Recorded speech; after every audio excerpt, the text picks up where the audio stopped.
Hey everyone, welcome back to my channel. So after my last video where I spoke about obesity having a detrimental effect on COVID patients, well, CNN goes ahead and puts out an article saying, can weight loss help protect against COVID-19? So let's take a look at this article and go through what it says and look at some other things why this whole reaction to this from the start has had a detrimental effect on people's health all around. So let's get into it. And here's the article on CNN Health. Can weight loss help protect against COVID-19? January 3, 2022. So it's taken them all this time for CNN, the mainstream media, to come around and say, maybe if we tell people to be healthier, then there won't be as much of a risk with people getting COVID. In the holiday season, when the average American can easily pack on a few pounds, experts say there is another reason to pay attention to your weight: COVID-19. People who are overweight or obese are at a much higher risk of much more severe disease and even death from COVID-19. And one new study suggests that losing weight can reduce that risk. COVID is SARS, which is a respiratory disease, so it affects your breathing and your lungs. So what do we know about obesity already without having COVID? Obesity causes mechanical compression of the diaphragm, lungs, and chest cavity, which can lead to restrictive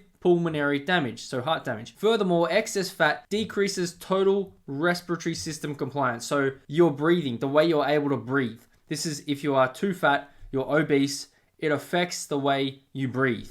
And that's without COVID. So now when CNN wants to say, oh, a new study has come out that says losing weight can help you against a respiratory disease, well, you think that's already kind of common knowledge that being healthier would help you against a virus which attacks your respiratory system. I mean, I'm pretty sure people have been saying that for a while now. But what did we see? We saw gyms shut down worldwide. So no one's allowed to go to the gym and work out. So people were sitting at home doing whatever, not really being able to work out. So people, as they said in the CNN article, have probably packed on a few pounds. So you've got a more obese population who's not working out, who's more at risk now because of the people who told us to shut down. But now they want to say, oh, everyone go out and work out because it's going to help you. Well, why didn't you say that in the beginning when everyone was literally locked in their houses and gyms were shut down? And you know what else? It was basically a 23-hour lockdown because they said you can go out and exercise for about an hour. You can go out and walk around or get a run in for an hour.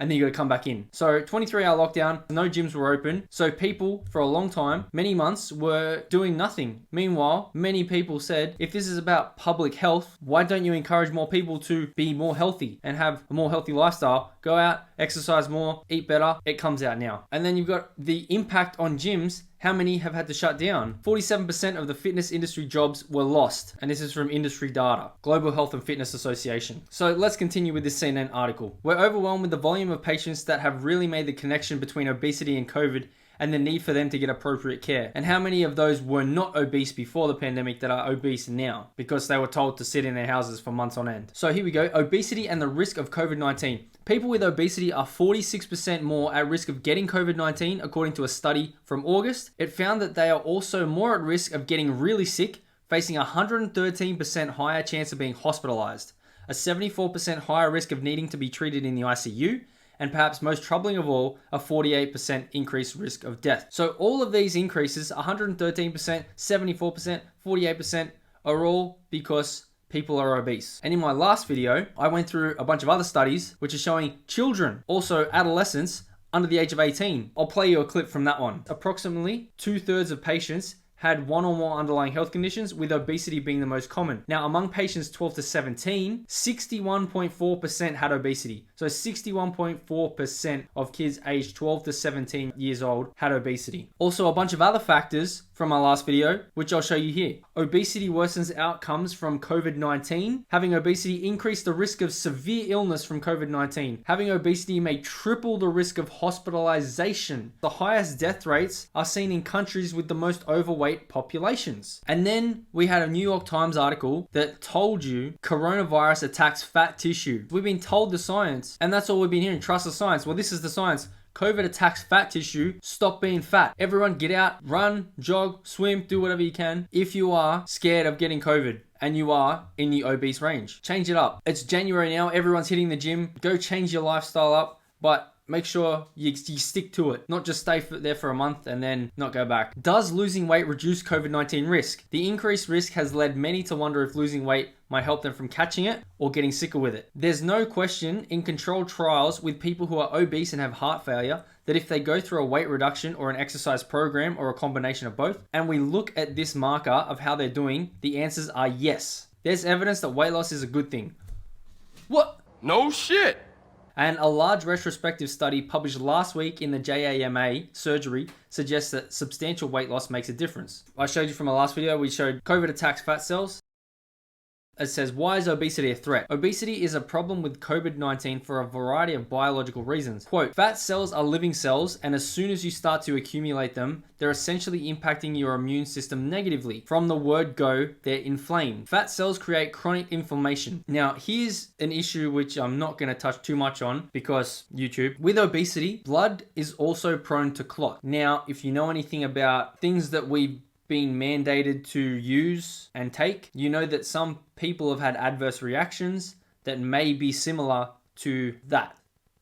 So if you're obese and you get what we've been mandated, chances are, I guess it's a lot more likely that that is a potential to happen. But that's kind of a side issue. Here's just a known fact, everyone. People with obesity also don't breathe as easily as people with healthier weight. They can carry excess weight on the thorax, they can compress the lungs, so they cannot completely fill with air. If you've ever been a few kilos over, you can feel it's a bit tighter around the chest, harder to breathe. And then once you lose that weight and you're thinner, you can feel like, oh, you're a lot lighter and it's a lot easier to breathe. I mean, this is just common sense, really. But it takes CNN to produce an article 2 years after all this happens to come out with some common sense. And in my last video, I also touched on this. COVID-19 death rates are 10 times higher in countries where most adults are overweight. And then it goes into the US has one of the highest rates of obesity in the world at more than 42% of the adult population. According to the CDC, there's trust the science. So here's where we get to. What should people do? This one's talking about not in terms of pounds or kilos, whatever metric you use. Instead, think about terms of inches. So I guess they're talking about waist circumference size. Yeah. So they're giving you a number on what size you should be. But I would get some scales that test your body fat percentage and your BMI,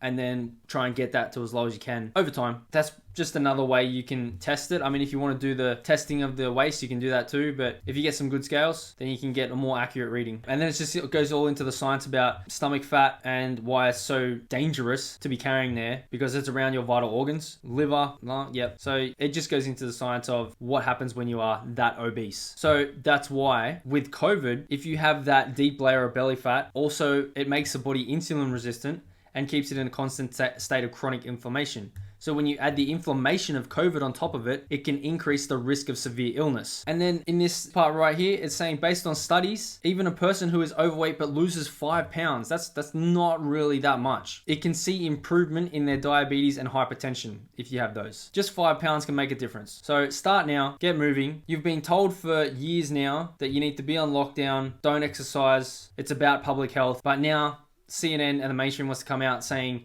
things that people have been saying, I think, were common sense for 2 years now. So if you are scared of COVID and you are obese, just start somewhere. Just even 5 pounds. So set a goal, 5 pounds, a small goal to start with. And then as you keep going, you'll see results happen. But if you are worried about it, the best thing to do would be start exercising now. Don't wait, start now. Because you're just going to put yourself in a more dangerous position by staying the weight you are. So let me know your thoughts in the comments below, guys. Don't forget to smash the like button, subscribe to the channel if you haven't already. Share this video out there, and I'll see you in the next one.